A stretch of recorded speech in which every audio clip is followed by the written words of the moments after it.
Halo teman-teman, kembali lagi ketemu dengan Andi di channel King Kos si Raja Kos. Video hari ini saya akan membahas tentang masih pembelian properti ya. Apa yang perlu kita lakukan, salah satunya supaya kita tidak mengalami kerugian pada saat kita bertransaksi properti. Silahkan simak videonya sampai selesai.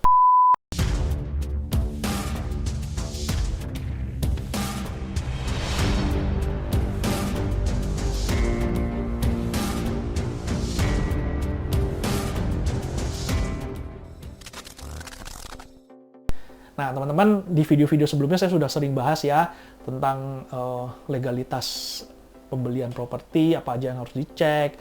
Terus kalau menghadapi kasus warisan, terus menghadapi kasus harta gono gini seperti apa, silakan teman-teman ubek-ubek aja di playlist. Semua ada di situ. Nah, di sini saya akan menambahkan satu lagi ya.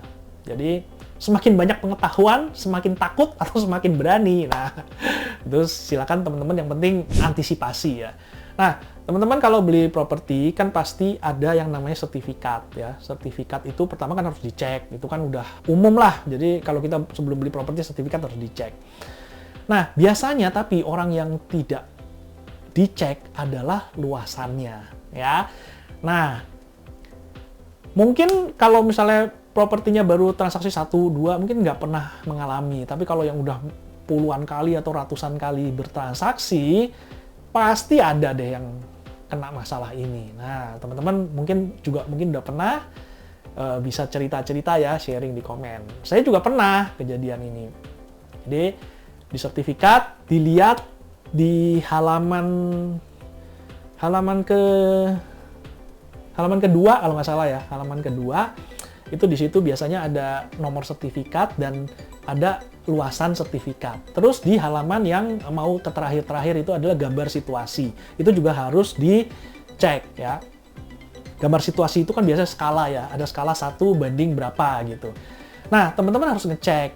Pertama ngecek ini kalau teman-teman mau repot ya, tapi kalau teman-teman merasa repot lah, udahlah cincai lah, gua selisih dikit nggak masalah, ya udah itu hak teman-teman. Tapi kalau selisih cuma 5 meter persegi, 6 meter persegi itu mungkin masih oke. Tapi kalau selisihnya misalnya udah sampai puluhan meter persegi atau hampir 100 meter persegi itu kan rugi nanti teman-teman kan. Ya kalau misalnya sertifikatnya lebih kecil tapi fisiknya lebih besar sih nggak masalah. Yang jadi masalah kalau sertifikatnya yang tertulis di sertifikat itu ternyata lebih besar daripada fisik. Nah, itu yang jadi masalah, kan kita rugi. Jadi kita bayar sesuai luasan sertifikat, tapi yang kita peroleh itu luasannya lebih kecil daripada luasan yang tertera di sertifikat. Nah, cara satu-satunya ya memang agak repot dikit sih. Kalau teman-teman survei, bawalah meteran.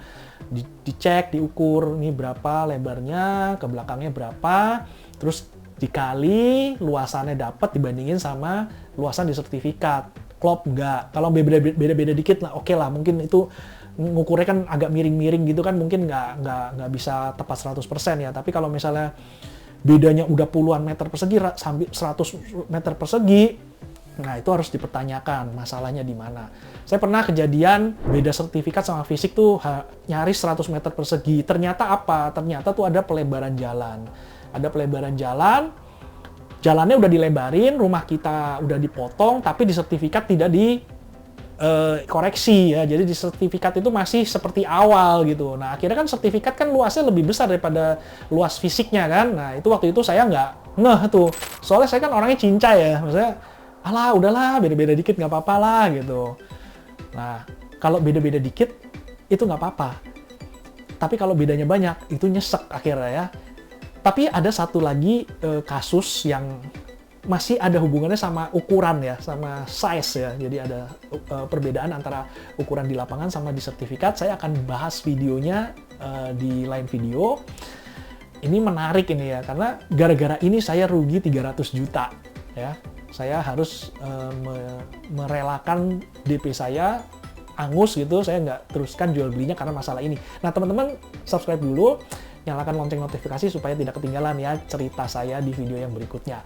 Nah, kalau teman-teman tadi udah ukur, terus cek juga di gambar situasinya ya. Gambar situasinya itu kan di skalanya itu kan teman-teman bisa ukur tuh misalnya berapa senti, ya dikali skalanya aja dapatnya berapa meter gitu kan. Itu kan kalau misalnya disesuaikan sama ininya, sama fisiknya yang kita ukur itu kan bisa kelihatan itu klopnya. Terus kita juga bisa lihat kalau di gambar situasi itu sebelah-sebelahnya apakah sebelahnya itu ternyata nempel ke sungai atau enggak gitu. Nah itu pokoknya bisa dicek gitu ya, dengan kita ngukur, kita manual kita ukur. Nah, sampai di sini dulu lah videonya, jangan panjang-panjang. Sampai ketemu di video yang akan datang, yang cerita yang saya janji akan saya ceritakan yang lebih seru lagi. Terima kasih sudah nonton, sampai ketemu di video yang akan datang. Dadah!